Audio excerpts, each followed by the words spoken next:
자, 여러분 안녕하십니까? 운영체제 강의 챕터 4에 대해서 학습하시겠습니다.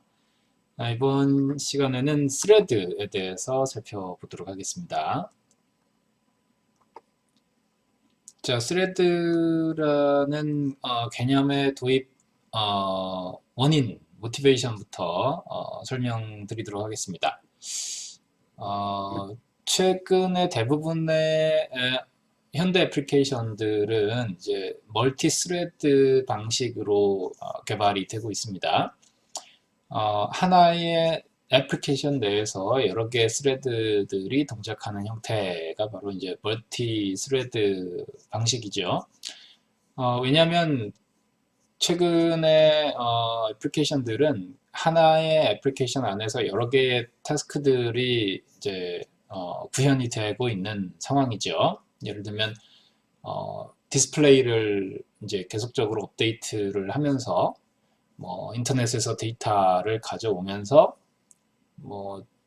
사용자가 입력하는 내용에 대해서 수시로 이제 스펠 체킹을 하면서 또 네트워크에서 들어오는 요청에 또 대응을 해주면서 이런 여러 가지 일련의 작업들이 시리얼라이즈 돼서 처리될 수 있는 것이 아니라 동시에 진행이 돼야 되는 것이죠. 그래서 이런 각각의 독립적인 실행 흐름들을 이제 스레드화해서 멀티 스레딩으로 이제 구현을 하고 또 처리를 하는 추세에 있습니다. 그리고 운영체제의 부하 관점에서 보더라도 프로세스 하나를 생성하는 작업보다 스레드를 하나 생성하는 작업이 훨씬 부하가 작은, 즉 라이트웨이트한 특성을 보입니다. 그래서 우리가 동시에 실행해야 될 여러 가지 실행 흐름이 있다면 스레드 프로세스 대신에는 스레드를 통해서 처리하는 것이 훨씬 이제 효율적이다 이렇게 볼 수 있고요. 커널 또한, 즉 운영체제 커널 또한 멀티스레드 방식으로 또 동작을 하고 있습니다.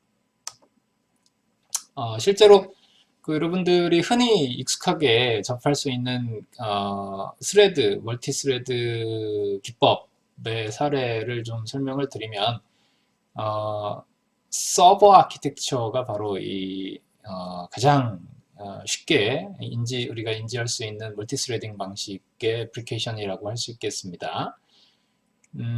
클라이언트에서 이제 서버에 접속을 하죠. 근데 이 서버는 하나의 클라이언트만 담당하는 것이 아니고 수십, 수천, 수백만 개의 동시에 접속하는 클라이언트에 대한 대응을 해야 되는 것이죠. 사용자들이 요청하는 각각의 요청, 리퀘스트에 대해서 응답을 해줘야 될 필요가 있습니다. 서버는. 그래서 그러한 처리를 하기 위해서 서버에서는 이제 각 클라이언트가 요청을 했을 때 그에 대한 서비스, 핸들링을 해주는 별도의 스레드를 생성을 함으로써 그 스레드가 해당 요청을 전담해서 처리하도록 하는 방식으로 최근에 많이 구현이 되어 있습니다. 그래서 여러분들이 흔히 볼 수 있는 웹서버라든지 이런 류의 프로그램들이 바로 이러한 구조에 의해서 사용자 리퀘스트를 처리하고 있는 추세이죠. 자, 그러면 이런 스레드를 사용했을 때 우리가 얻을 수 있는 이득, 베네핏으로는 뭐가 있을지를 살펴보겠습니다. 크게 네 가지 관점의 베네핏이 있는데요. 응답성, 저건 공유, 그리고 경제성, 그리고 확장성, 이렇게 네 가지 측면이 되겠습니다. 우선 첫 번째로 responsiveness, 즉 응답성 측면에서 보시면 프로세스의 일부가 블러킹 된다 하더라도 이 해당 스레드, 사용자의 요청을 처리하는 스레드는 계속적으로 동작을 할 수가 있는 것이죠. 그래서 그렇기 때문에 사용자 요청에 대한 대응하는 측면에서 응답성이 향상되는 장점이 생깁니다. 또한 자원 공유 측면에서 스레드를 사용하면 또한 장점이 있습니다. 왜냐하면 그 스레드는 구조적으로 그 프로세스가 제공하는 자원의 상당 부분을 공유하도록 되어 있습니다. 상호간에 스레드 상호간에 프로세스의 자원들을 공유하도록 구조적으로 되어 있기 때문에 이러한 스레드를 활용할 경우에 그 쉐어드 메모리와 유사한 그런 공유가 가능하다라고 볼 수가 있겠습니다. 이런 자원 공유 측면에 대해서는 이제 뒤에서 스레드가 어떤 리소스들을 공유하고 또 어떠한 리소스들은 별개로 가지고 있는지를 이제 뒤에서 설명을 드리겠습니다. 자, 그리고 경제성 측면에서 앞서 말씀드렸습니다만 그 프로세스 하나를 생성하는 것보다 스레드 하나를 생성하는 것이 훨씬 경제적이기 때문에 이코노미 측면에서 우리가 효과적이다라고 볼 수 있고요. 그리고 또한 컨텍스트 스위칭, 프로세스 간의 컨텍스트를 교환하는 것보다 이 한 프로세스 안에서 스레드 간의 스위칭하는 것이 훨씬 적은 오버헤드를 가집니다. 따라서 경제적이다라고 말할 수가 있겠습니다. 그리고 확장성 측면에서도 이득이 있는데 이런 이유는 이제 최근에 많이 보급되고 있는 멀티코어, 멀티프로세서 아키텍처의 특성을 잘 활용할 수 있기 때문입니다. 즉 스레드 기반의 멀티스레드 프로그램이 되어야만 사용자가 보유하고 있는 여러 개의 멀티코어 CPU 상에서 이제 병렬로 동작을 할 수가 있는 것이죠. 그렇지 않고 이제 시리얼라이즈된 애플리케이션인 경우에 사용자가 아무리 쿼드코어, 옥타코어 프로세서를 갖고 있다 하더라도 그 중에 하나의 프로세서 코어 밖에는 활용할 수가 없는 것이 이제 현실입니다. 따라서 이러한 네 가지 측면에서 이득을 갖고 있기 때문에 우리가 스레드 프로그래밍을 주목하게 되는 것이죠. 자, 멀티코어 프로그래밍을 보시겠습니다. 멀티코어 또는 이제 멀티프로세서 시스템이죠. 이러한 병렬 아키텍처에서는 프로그래머에게 일종의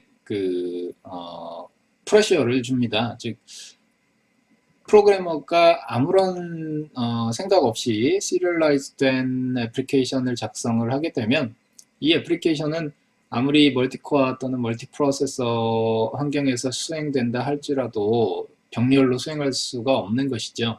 따라서 어떤 타스크를 이제 멀티코어 또는 멀티프로세서 환경에서 효율적으로 실행하고자 한다면 지금 보시는 이 5가지 관점에서 프로그래머가 좀 사전에 신경을 써줘야 됩니다. 예를 들어서 액티비티를 좀 쪼개주는 것이죠. 사용자 개발자가 계산하고자 하는 타스크를 병렬화해서 여러 개의 프로세서들이 조금씩 수행할 수 있도록 액티비티 디비저닝을 이제 해줄 필요가 있고요. 또한 특정한 코어, 특정한 프로세서만 이제 과도하게 많은 일을 하게 되면 다른 프로세서 코어나 다른 리소스들은 이제 상대적으로 아이들하게 될 것입니다. 그렇게 되면 밸런싱이 되지 않은 거니까 병렬 리소스들을 충분히 활용할 수가 없는 것이죠. 특정한 프로세서, 특정한 코어만 너무 활용을 과도하게 하게 되는 것이고 나머지 리소스들은 이제 활용을 거의 못하게 되는 거기 때문에 언밸런스해지는 상황인 것이죠. 이런 상황이 이제 극대화가 되게 되면 이제 시리얼라이즈된 애플리케이션과 동일해지는 겁니다. 또한 데이터 이번에 이제 데이터 관점에서 계산에 필요한 데이터들 역시도 여러 개의 프로세서 코어가 이제 각각 할당받을 수 있도록 자기 계산량을 균등하게 할당받을 수 있도록 데이터 스플리팅도 할 필요가 있습니다. 뿐만 아니라 이런 데이터 스플리팅을 할 때 가장 중요한 이슈는 그 데이터들 간에 쪼개어 나눠주는 데이터들 간에 데이터 디펜던시가 있으면 이것은 이제 쪼개서 나눠주는 의미가 없는 것이죠. 각 프로세스 코어가 서로 독립적으로 계산을 할 수 있어야만 이게 이제 병렬 수행이 가능한 것입니다. 그래서 이러한 데이터 디펜던시 측면에서도 고려를 해줘야 됩니다. 우리가 이렇게 멀티코어 또는 멀티프로세서 환경을 고려를 해주는 작업 자체가 이제 사실 스레드 프로그램을 할 때 이러한 디바이딩 액티비티, 밸런스, 데이터 스플리팅, 데이터 디펜던시 관점에서 이제 고려를 해줘야 되는 부분들인 것이죠. 그래서 이런 이슈를 설명을 드렸고요. 그 다음에 패러럴리즘과 컨커런시에 대한 설명이 나오는데 이 용어 관점에서 약간 주목을 해주셔야 됩니다. 사실 크게 구분 없이 사용을 할 수도 있습니다. 뭐 토익 시험 같은 거를 본다 그러면 토익 시험에서 패러럴리즘과 컨커런시가 나오면 그냥 비슷한 맥락으로 이제 선택을 해주시면 되는 거죠. 하지만 그 운영체제 수업에서 이런 패러럴리즘과 컨커런시는 약간 이제 차이를 두어서 구분을 하고 있습니다. 예를 들어서 패러럴리즘인 경우는 시스템이 한 타스크 이상, 하나의 타스크 이상을 동시에 수행할 수 있다라는 측면의 실질적인 병렬 수행을 이야기를 하는 것이죠. 동시에 2개 이상의 타스크를 수행하는 그런 형태를 우리가 이제 패러럴리즘이라고 하고요. 컨커런시의 정의는 이제 하나 이상의 태스크가 진행될 수 있도록 지원하는 형태. 즉 동시에 완전하게 동시에 멀티코어 또는 멀티프로세스에서 완벽하게 동시 수행하는 것뿐만 아니라 하나의 프로세서 상에서라도 이제 2 이상의 프로세서들이 2 이상의 태스크들이 이제 동시에 수행되는 것 같은 메커니즘을 지원해주면 그것은 우리가 이제 컨커런시라고 이제 이야기를 하는 겁니다. 그래서 뭐 이른바 뭐 타임 쉐어링 시스템과 같은 형태를 생각해 보시면 타임 쉐어링 시스템은 프로세서가 하나인 환경에서도 이제 물리적으로 하나인 환경에서도 얼마든지 동작을 하고 있죠. 현재. 자, 다음 그림은 컨커런시와 패러럴리즘의 차이를 그림으로 보여주는 슬라이드입니다.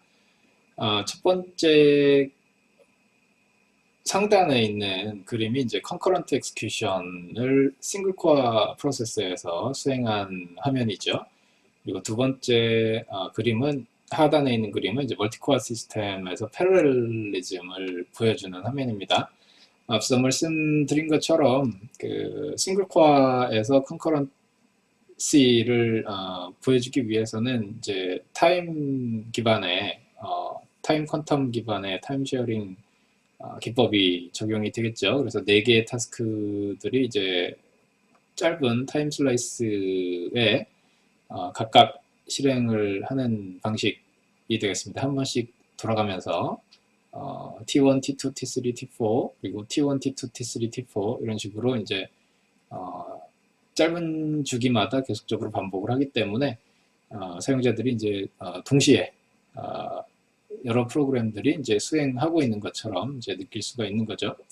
반면 그 멀티코어 시스템에서 패러럴리즘을 실현한 그림에서는 코어 1과 코어 2에서 각각 T1, T2, T3, T4를 수행하고 있기 때문에 특정 시점에 뭐 특정 타임에 T1과 T2가 지금 피지컬리 패러럴하게 실행을 하고 있죠. 그리고 특정 시점에 T3와 T4가 실제적으로 병렬 수행을 하고 있습니다. 그래서 이런 경우에 이제 사이멀테니어스하게 실제로 2개 이상의 작업이 수행되고 있는 형태가 나타나고 있습니다. 그래서 아까 말씀드린 컨커런시와 패러렐리즘의 차이를 보여주고 있습니다. 자, 이번 슬라이드는 그 스레드에서 어떠한 그 데이터들을 공유하고 또 각각 가지는지에 대한 정보를 보여주는 슬라이드가 되겠습니다. 좌측이 싱글 스레드 기반의 프로세스이고 우측은 그 멀티 스레드 기반의 프로세스가 되겠습니다. 결론부터 말씀을 드리면 스레드가 공유하는 데이터 구조는 지금 그림의 상단에 나오는 것처럼 그 코드, 데이터, 그리고 파일이 되겠습니다. 지금 보시는 빨간색 부분이죠. 이 코드와 데이터와 파일에 대한 리소스들은 이 스레드가 서로 다른 스레드라 할지라도 공통적으로 공유하게 되는 스트럭처가 되겠고요. 반면 그 레지스터하고 스택, 레지스터와 스택에 대한 리소스는 각 스레드가 고유하게 가지게 됩니다. 그래서 스레드가 하나 생성이 될 때 이 레지스터와 스레드에 대한 정보는 별도로 이제 유지 관리가 되는 형태로 되는 거죠. 그래서 이러한 의미로 볼 때 스레드는 코드를 공유하지요. 코드를 공유하고 그 외에 전역 변수와 같은 데이터 파트도 이제 전역 변수 상수 같은 것들도 이제 공유를 합니다.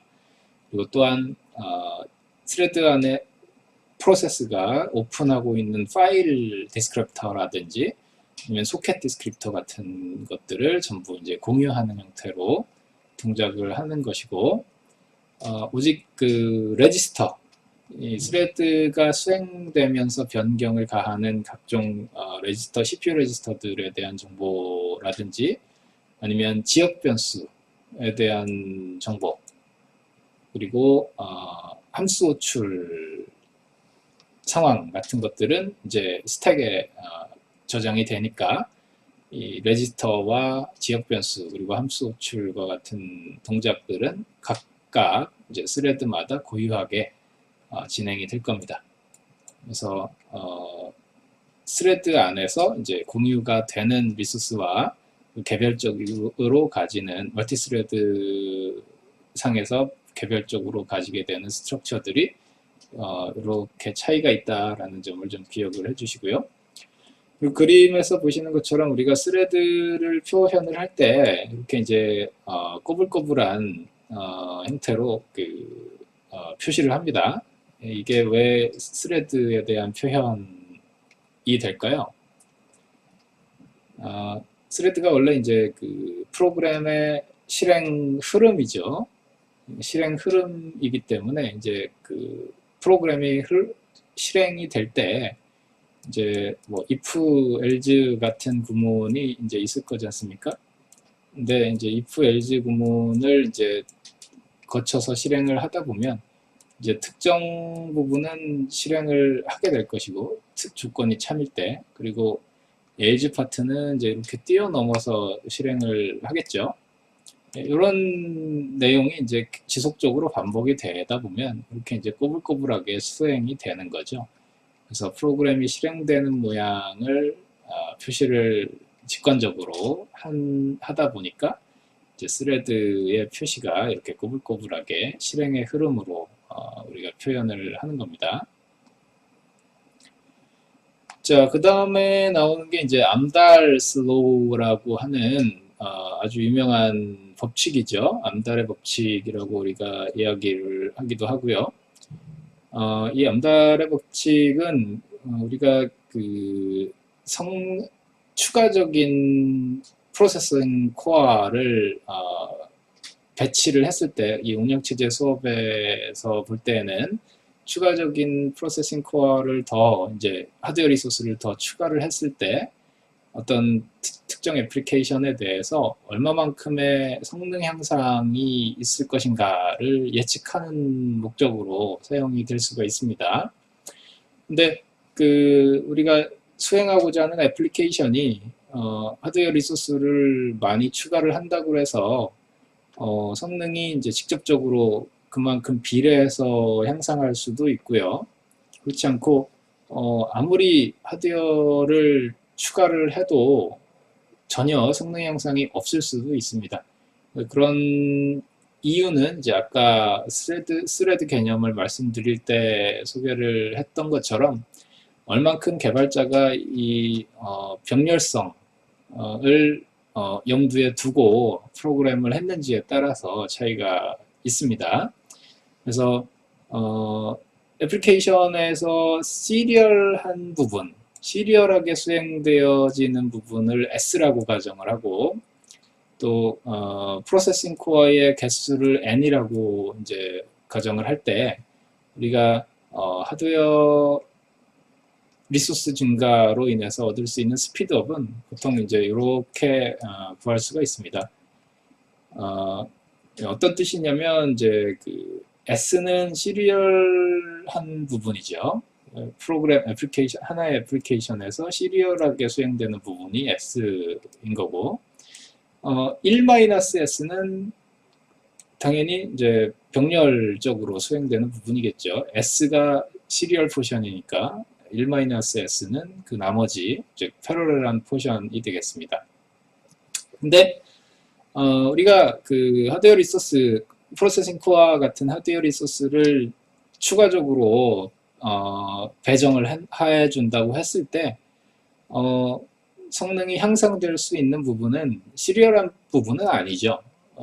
병렬화되어 있는 부분이 하드웨어 리소스가 추가됨에 따라 더 성능이 올라갈 수가 있는 것이죠. 즉 스레드 프로그램이 되어 있는 부분이 멀티코어에서 더 빠르게 수행될 수가 있는 것이고 그렇지 않게 그냥 스레드 프로그래밍이 되어 있지 않은 부분들은 시리얼한 포션으로서 하드웨어 코어가 늘어나는 것에 전혀 영향을 받지 않을 겁니다. 그래서 지금 보시는 수식에서 이 프로세싱 코어의 개수 n을 1-S 부분에만 나눠준 이유가 바로 그런 이유가 되겠습니다.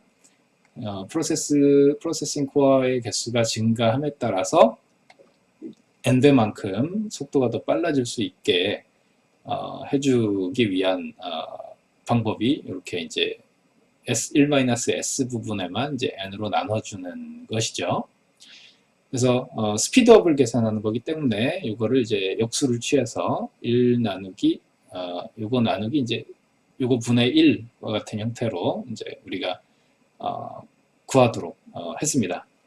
그래서 예를 들어서 애플리케이션의 패러렐한 부분이 75%고 시리얼한 부분이 25%라고 한다면 이제 프로세싱 코어를 1개에서 2개로 증가를 시켰을 때 얻을 수 있는 스피드업은 이제 최대 1.6배 정도가 되는 것이죠.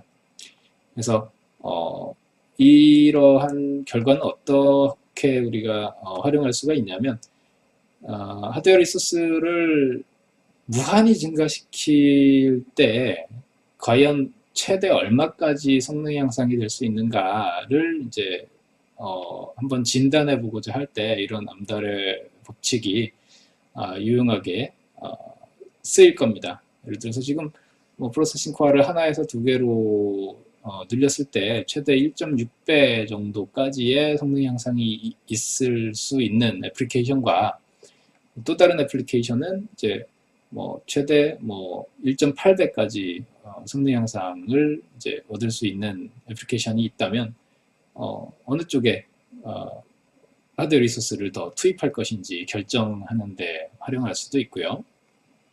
또한 이론적으로 아예 무한대까지 하드웨어 리소스, 즉 프로세싱 코어를 늘렸다고 가정할 때 우리가 최대 얻을 수 있는 어퍼 바운드, 성능 향상의 어퍼 바운드는 이제 시리얼한 파트에 디펜던트하다라는 결론을 또 얻을 수도 있습니다. 즉 1분의 s가 되는 거죠. 왜냐면 n이 이제 무한대로 가니까 요 n분의 1 나누기 s가 무한대분의 1이 되니까, 그래서 이러한 값은 이제 0인 거죠. 0에 수렴을 하는 거죠. 그래서 s분의 1이 돼버립니다. 그래서 시리얼한 파트가 얼마나 많은지에 따라서 이 스피드업이 제한되는 결과를 가질 수가 있는 겁니다. 자, 그러면 이제 스레드에 대해서 우리가 살펴보고 있는데요. 스레드는 우리가 흔히 이야기하는 스레드는 사용자 스레드가 되겠습니다. 여러분들이 이제 애플리케이션 개발 과정에서 사용할 수 있는 스레드라고 한다면 이제 일반적으로 유저 스레드죠. 이러한 유저 스레드는 일반적으로 유저 레벨의 스레드 라이브러리를 사용함으로써 개발을 하는 게 이제 유저 스레드가 되겠습니다. 유저 레벨의 스레드 라이브러리라고 한다면 우리가 흔히 접할 수 있는 것이 가장 대표적으로 리눅스 계열 운영체제, 유닉스 계열 운영체제에서 사용하는 pthread 라이브러리가 있습니다. 그리고 여러분들 윈도우 애플리케이션, 즉 비주얼 스튜디오에서 사용할 수 있는 라이브러리로서 가장 대표적인 게 윈32 스레드 라이브러리가 있고요. 그리고 여러분들이 플랫폼의 인디펜던트한 애플리케이션 개발 환경에서 대표적으로 이제 자바를 들을 수가 있죠. 이 자바에서는 자바의 스레드 라이브러리를 활용할 수가 있습니다. 그래서 이 세 가지 스레드 라이브러리가 각 이제 공통적으로 다 이 유저 레벨 스레드 라이브러리에 해당하고요. 이 세 가지 라이브러리들은 이제 대체적으로 그 사용 방법이 다 이제 비슷하기 때문에 이 세 가지 중에 하나만이라도 잘 사용 방법을 익혀두시면 다른 스레드 라이브러리, 유저 레벨 스레드 라이브러리에 대한 사용이 익숙하게 아주 쉽게 적응할 수가 있을 겁니다. 그리고 이러한 유저 레벨 스레드 외에도 우리가 쉽게 사용해 볼 기회가 그렇게 잘 있지는 않습니다만 커널 스레드라는 게 있습니다. 이 커널 스레드는 운영체제 내부에서 커널 수준에서 이제 사용되는 스레드 라이브러리가 되겠고요. 이 각 운영체제별로 거의 모든 운영체제에서 이러한 커널 스레드를 제공을 합니다. 그래서 여러분들이 운영체제 리눅스 같은 공개 오픈소스 운영체제를 사용하시게 되면 운영체제에서 사용하는 커널 스레드를 사용할 수가 있고요. 굳이 운영체제 소스 코드 전체를 이제 컴파일하고 이럴 필요 없이 만약에 리눅스에서 디바이스 드라이버를 한번 작성을 해 보시게 되면 그 디바이스 드라이버 내부에서 커널 스레드를 얼마든지 사용할 수가 있습니다. 그래서 이렇게 이제 리눅스 디바이스 드라이버에서 커널 스레드를 생성해서 사용하는 방법이 가장 이 커널 스레드를 한번 사용해 보기 위해서는 제일 이제 용이한 방법이라고 할 수가 있겠습니다. 자, 그래서 이 스레드 라이브러리를 사용하는 방법 중에서 우리가 이제 이 수업에서 좀 살펴볼 내용은 pthread 라이브러리가 되겠습니다. 물론 이제 자바 스레드나 윈32 스레드도 많이 사용하기는 합니다만 가장 이제 전통적으로 기본 스레드 사용법을 배우기 용이한 라이브러리가 바로 이 pthread가 되겠고요. 그래서 여기서는 pthread에 대해서만 사용법을 좀 소개를 하도록 하겠습니다. 자, pthread 라이브러리는 대체적으로 그 유닉스 운영체제, 유닉스 오퍼레이팅 시스템에서 이제 주로 많이 사용을 하고 있고요. 윈도우에서도 pthread 라이브러리를 사용은 할 수 있습니다. 그래서 꼭 뭐 유닉스 운영체제에 국한된 내용은 아니다라고 할 수 있습니다. 자, 지금 보시는 것이 이제 pthread 기반의 스레드 라이브러리 사용한 예제가 되겠습니다. 가장 우리가 초반에 좀 주목을 하셔야 될 부분은 include 구문이죠. include 구문 stdio를 사용하는 부분에 이제 하나를 더 include를 해주셔야 되는 거죠. pthread.h라고 하는 include 파일을 하나 더, 헤더 파일을 하나 더 include를 해주셔야 됩니다. 그리고 메인 함수 안에서 이제 thread 라이브러리를 본격적으로 이제 사용을 하셔야 될 텐데, 그에 앞서서 우리가 이제 두 가지 자리 구조를 사전에 좀 선언을 해줄 필요가 있습니다. 하나는 thread ID, 즉 thread identifier를 보관하기 위한 pthread t 타입의 tid 변수이고요. 또 다른 하나는 그 pthread attribute를 이제 스레드에 대한 pthread를 통해서 생성되는 스레드들의 attribute를 저장하기 위한 이 attribute 변수를 선언하는 부분이 되겠습니다. 그래서 이 tid하고 attr에 대한 변수를 두 개를 선언을 해주시는 것이 이제 필요합니다. 그렇게 이제 변수를 선언을 하시고 나면 이제 이러한 방법으로 사용을 하시는 거죠.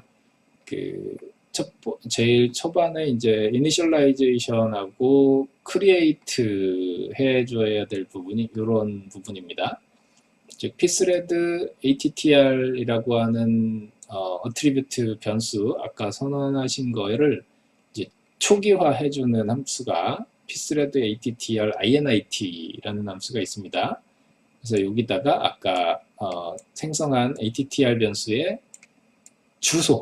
주소를 넘겨주시면, 그러니까 여기 지금 &% 부호가 붙었죠. 주소를 넘겨주시면 이제 이 attr 구조체 변수를 내용을 초기화를 시켜줍니다. 그리고 나서 이 attr 변수, 초기화된 attr 변수와 아까 생성한 thread id 변수를 아규먼트로 같이 넣어서 pthread create 함수를 불러주는 거죠. 이때 세 번째 아규먼트로 들어가는 이 runner라고 하는 함수 포인터가 지금 여기 화면에서는 여기 있는 함수입니다. 즉 이 pthread 라이브러리의 thread로 수행시킬 함수의 이름, 함수 포인터를 이렇게 이제 넘겨주시면 되는 겁니다. 그리고 그 함수를 수행할 때 부가적으로 아규먼트로 넘겨주고 싶은 게 있으면 이 함수 포인터 다음에다가 이렇게 이제 아규먼트를 전달해 줄 수도 있습니다.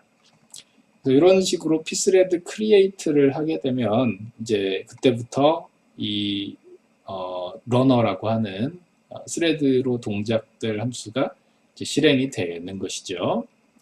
그래서 뭐 반복적으로 이 upper라고 하는 변수가 받은 숫자 값이 도달할 때까지 계속 이제 i라고 하는 인덱스 변수를 일씩 증가시켜가면서 sum이라고 하는 변수에다가 그 값을 합산을 해주는 코드가 되겠습니다.